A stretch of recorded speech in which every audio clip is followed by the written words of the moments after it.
नमस्कार, स्वागत है आपका द न्यूज़ लॉन्चर पर। मैं हूं अशोक वानखेड़े, लेकर आया हूं आपका अपना कार्यक्रम डायरेक्ट हिट। बिहार में चुनाव अपने पीक पर है। एसआईआर को लेकर कई राज्य जहां विपक्ष की सरकारें हैं या डबल इंजन की सरकारें हैं, जहां विपक्ष बड़ा एक्टिव है, वहां चुनाव आयोग को घेरने की तैयारी हो रही है। और कई बार ऐसा लगता भी है कि जब बुरे दिन आते हैं, तो लोग कहते हैं ना कि ऊंट पे बैठने हुए आदमी को भी कुत्ता काट लेता है। वैसे ही चुनाव आयोग लगातार सवालों के घेरे में है और अब मामला हरियाणा की विधानसभा का है। चुनाव हुए इतने दिन हो गए, लेकिन मामला कोर्ट पहुंच गया और होडल विधानसभा सीट को लेकर ईवीएम पे घमासान मचा। चौधरी उदयभान ने कहा, हाईकोर्ट की निगरानी में मशीनों की जांच हो।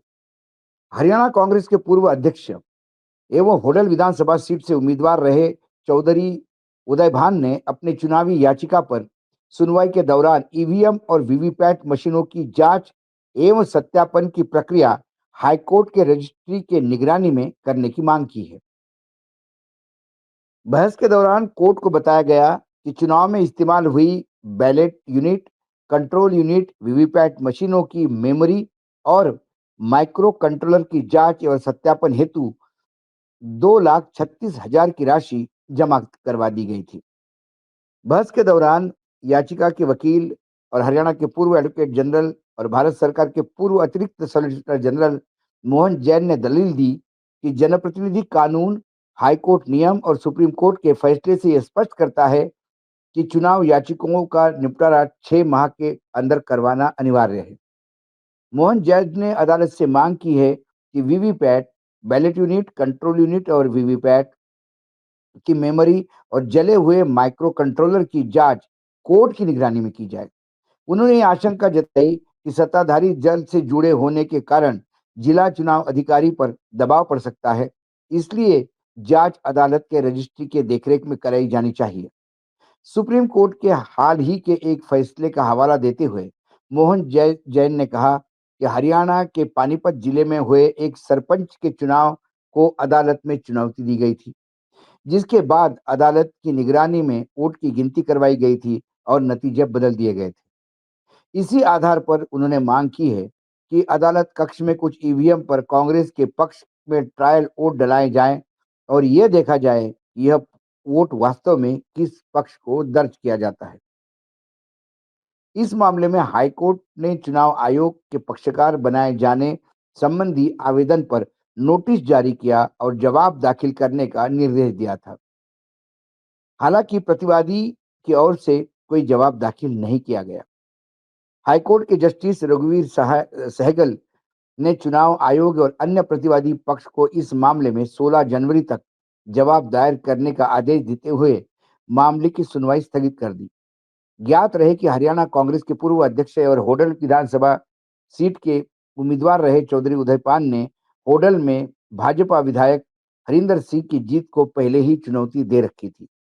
उन्होंने पैसा भी दे दिया था। पैसा देने के बाद जो अ, लगातार सत्ता पक्ष में जहाँ डबल इंजन की सरकारें चल रही हैं, वह कार्यपालिका कैसा काम करती है, ये बार-बार हमारे सामने आया।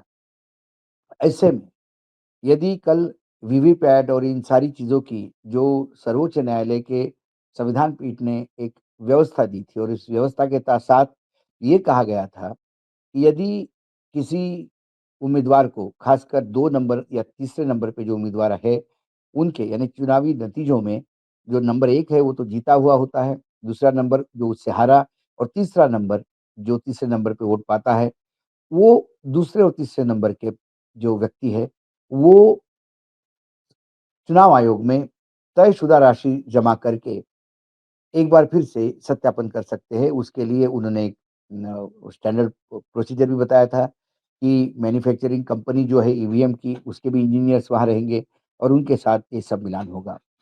पैसे भी भरे गए हैं, सब कुछ हो गया है, लेकिन फिर कई जगह ये मैसेज आता है कि हमने मेमोरी डिलीट कर दी है, कई जगह मैसेज आता है कि हम मॉक नहीं करवाना चाहते हैं। इसको लेकर ये मामला कई दिनों से, जब से विधानसभा के चुनाव के नतीजे आए, तब से लगातार ये मामला चल रहा है। चुनाव आयोग टस से मस नहीं है, चुनाव आयोग ज़्यादातर जैसा जिस हिसाब से चुनाव आयोग चल रहा है, उससे ये लगता है कि कहीं न कहीं गड़बड़ी है। मैं हमेशा कहता हूँ कि न्यायपालिका में चुनाव आयोग के खिलाफ जितने केसेस रहेंगे, उतना ही इस बात को माना जाएगा कि न्यायपालिका अपना काम ज़िम्मेदारी से नहीं कर रही है। लोगों को चुनाव आयोग पे विश्वास नहीं है, इसलिए न्यायपालिका के पास लोग भाग रहे हैं। और एसआईआर हो, चुनाव आयोग के दिए हुए नोटिसेस हो चुनाव के दौरान, चुनाव आयोग द्वारा विभिन्न जगह विपक्ष की जो मतदाता सूची या फर्जी मतों की जो अ, एफिडेविट दिए गए, उसके बारे में क्योंकि यूपी में तो 18,000 रुपए एफिडेविट दिए गए थे, उसके ऊपर जिस धीमी गति से जाँच चल रही है, उससे लगता है कि चुनाव आयोग कहीं न कहीं समय निकालने का प्रयास कर रहे हैं। यह विधानसभा चुनाव करीब-करीब होके अब 1 साल के आसपास होता रहा है, 1 सवा साल। इसके बावजूद भी हाई कोर्ट में जाना पड़ रहा है पराजित उम्मीदवार को कि जब उसने 2 सवा 2 लाख रुपए से ऊपर की राशि पहले ही जमा कर दी है, लेकिन वो चाहता है कि इसकी निगरानी कोर्ट में हो। क्योंकि अब लोगों का विश्वास कार्यपालिका से भी उड़ गया है, क्योंकि कार्यपालिका भी खासकर 2014 के बाद हमने देखा, सत्ता पक्ष के हाँ में हाँ मिलाते हैं। जो लोग सत्ता पक्ष के हमें हाँ मिलाते हैं, उनसे क्या अपेक्षा की जाती है कि वो इस वीवीपैट मशीन, माइक्रोचिप जो बर्न की हुई है, इन सब के बारे में कोई सही जाँच करे। इसके लिए उन्होंने कहा कि ये मामला कोर्ट में जाँच करने का है और कोर्ट इसमें दखल दे और ये जो चेकिंग है, ये इसकी जो जाँच है, ये कोर्ट के निगरानी में हो।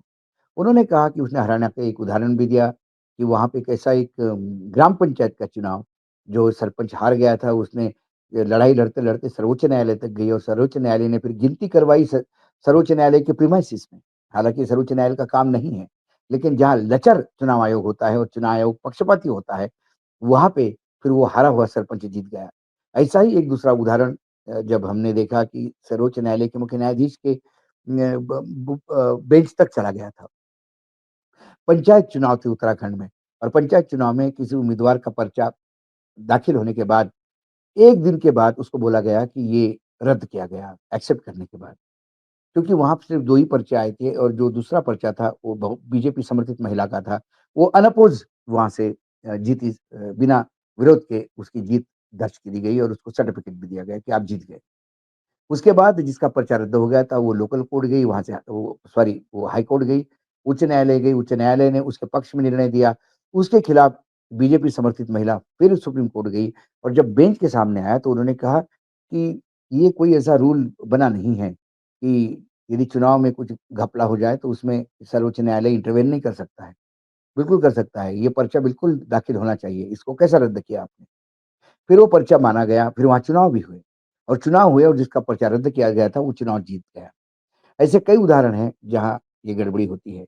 एक केस ऑलरेडी बना हुआ है कि जहाँ पे जितने वोट से उम्मीदवार जीता, उससे ज़्यादा वोट रिजेक्ट हो गए हैं। वो भी मामला चुनाव की जो जो बैलेट पेपर रद्द किए गए हैं, उसको फिर से हाई कोर्ट में उसका केस दाखिल हुआ। हाई कोर्ट ने नोटिस दिया, समन्स जारी किया, लेकिन ये समन्स तक अदा नहीं हो पा रहा सांसद जी को, ये 2024 के लोकसभा चुनाव का है, इस विधानसभा चुनाव के पहले। आखिर में उन्हें न्यायपालिका को ये कहना पड़ा कि ये समन्स अखबार में छपवाइए, उनके दरवाजे पे चस्पा कर दीजिए, क्योंकि सांसद को समन्स आप नहीं दे सकते, इतनी लचर राजस्थान पुलिस हो गई है। ये जयपुर ग्रामीण का केस है। कुल मिलाकर जब हम देखते हैं कि न्यायपालिका पे लगातार उँगली उठ रही है और न्यायपालिका की जो प्रामाणिकता है, जो ट्रांसपेरेंसी जो हम कहते हैं कि पारदर्शिता, इस पे सवाल उठाए जा रहे हैं। और एक सवाल हो ना क्यों? यदि सवाल संविधानिक संस्था पे सवाल उठा के आप लोकतंत्र को कमज़ोर कर रहे हैं, ऐसे यदि बीजेपी कहती है, तो फिर बीजेपी को इसका भी जवाब देना होगा कि जिस चुनाव आयोग में जब आयुक्तों की नियुक्ति होती है, उसके लिए जब संविधान पीठ ने एक व्यवस्था दी थी, जिसमें प्रधानमंत्री रहे, लीडर ऑफ अपोजिशन रहे, विरोधी पक्ष के नेता और सर्वोच्च न्यायालय के मुख्य न्यायाधीश रहे, ताकि इसमें जो आयुक्त अपॉइंट हो जो आयुक्त की नियुक्ति हो, वो ट्रांसपेरेंस हो, ऐसा आदमी आए जो वाक़ई उसकी निष्पक्षता की रक्षा करे। लेकिन फिर सरकार ने एक कानून लाकर एक नई व्यवस्था दी, उसमें सर्वोच्च न्यायालय के मुख्य न्यायाधीश को अलग किया। अब विपक्ष के नेता प्रधानमंत्री और उनके एक मंत्री 2 वर्सेस 1 हो जाता है और सरकार को जो चाहिए उसे चुनाव आयोग में नियुक्ति मिलती है। जब सरकार अपना ही आदमी चुनाव आयोग में नियुक्त करेगा, तो फिर ट्रांसपेरेंसी कहाँ से आएगी? और जब ट्रांसपेरेंसी नहीं आएगी, तो फिर ऐसी ही बातें होगी जो लगातार कोर्ट में चुनाव आयोग के खिलाफ केसेस जा रहे हैं। कुल मिला के आज जब नोटिस इश्यू हुआ चुनाव आयोग को कि आप जवाब दाखिल कर दीजिए, इसके मायने हैं कि अब शायद ईवीएम की जाँच कोर्ट प्रिमाइसेस में भी हो सकती है, क्योंकि सर्वोच्च न्यायालय ने 2 मामले में ऐसा काम किया है। सीधा हिट होता है चुनाव आयोग इस इस नोटिस से। चुनाव आयोग क्या दलील देता है, क्या भागने की प्रयास करता है, ये तो समय बताएगा। लेकिन आज के डेट में चुनाव आयोग की जवाबदेही तो तय हो गई है। आज डायरेक्ट हिट में इतना ही, कल फिर आता हूँ किसी विषय के साथ, तब तक के लिए नमस्कार, देखते रहिएगा द न्यूज़ लॉन्चर।